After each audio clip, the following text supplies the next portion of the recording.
7 News Detroit was first to report in June when multiple patients were hospitalized after receiving treatment at the DaVita Dialysis clinic in Novi. Yes, one woman dying shortly after, and now we're learning another patient who was hospitalized that same day later died after suffering a heart attack. Police found no evidence of foul play, and state investigators say the clinic remained in compliance. Now, after reviewing a decade of inspection reports, 7 News Detroit's Ruta Alcinaida is uncovering a history of repeated deficiencies at the facility and speaking with a family still searching for answers. On June 19th, patients walked into this Novi DaVita Dialysis location for treatment. Hours later, multiple patients were hospitalized, and now 2 of them have died.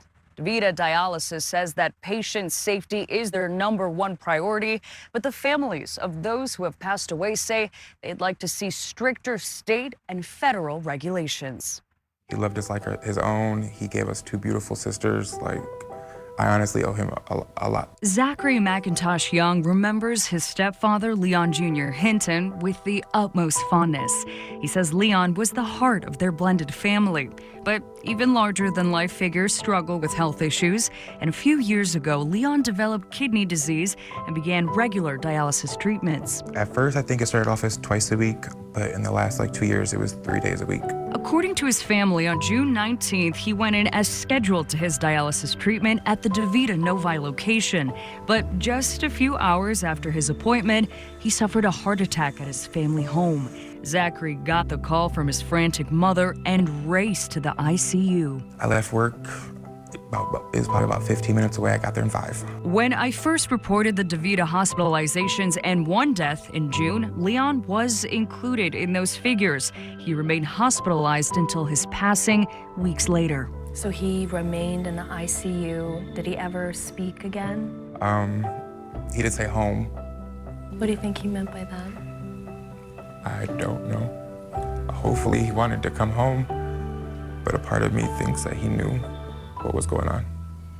Leon died on July 7th. His family believes his heart attack may be connected to his treatment at DaVita weeks before, although no official connection has ever been made. The Novi Police Department found no evidence of foul play or criminal conduct, and the location was temporarily shut down after a recommendation from the Oakland County Health Department.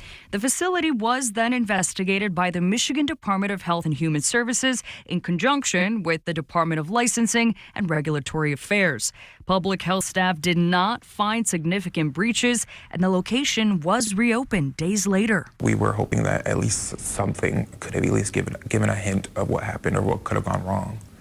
And they just seemed that they opened up way too fast. To see whether the clinic had a history of deficiencies, I requested records dating back 10 years and received dozens of pages documenting incidents in 2016, 2019, 2020, 23, and 2026.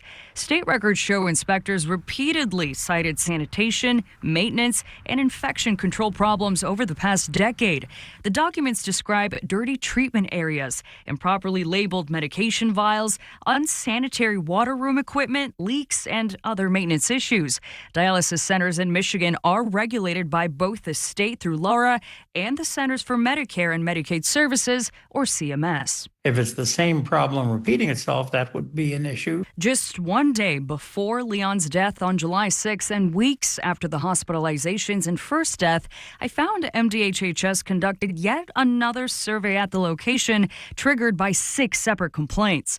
Inspectors cited multiple additional federal deficiencies, including more infection control problems, dirty treatment areas, dirty water room equipment, and still, the facility was in compliance overall, raising questions from local families about these federal standards. And obviously, maybe some of those federal regulations need to be updated and changed to be more stricter. I reached out to Laura and MDHHS to see if they could explain what enforcement tools are in place if inspectors repeatedly identify infection control deficiencies, and at what point repeated deficiencies trigger stronger enforcement. I received a 2-sentence statement reading in part, quote, "Public health staff did not find significant breaches in protocol." Every dialysis clinic in the country is rated out of 5 stars by CMS, the federal regulators, based on important indicators of quality like how well they avoid unnecessary transfusions and hospital admissions. 3 would be average.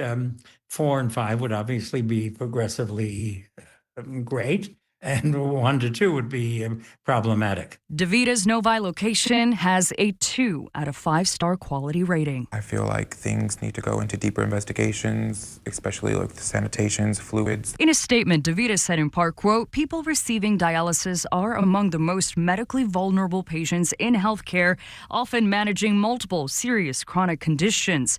The company also said it remains committed to providing high-quality care. But for Zachary and other local affected families, the questions about June 19th remain. And I hope there's not another person that meets with you in this chair for the same reason. Reporting in Novi, I'm Ruda Olsinaida, 7 News Detroit.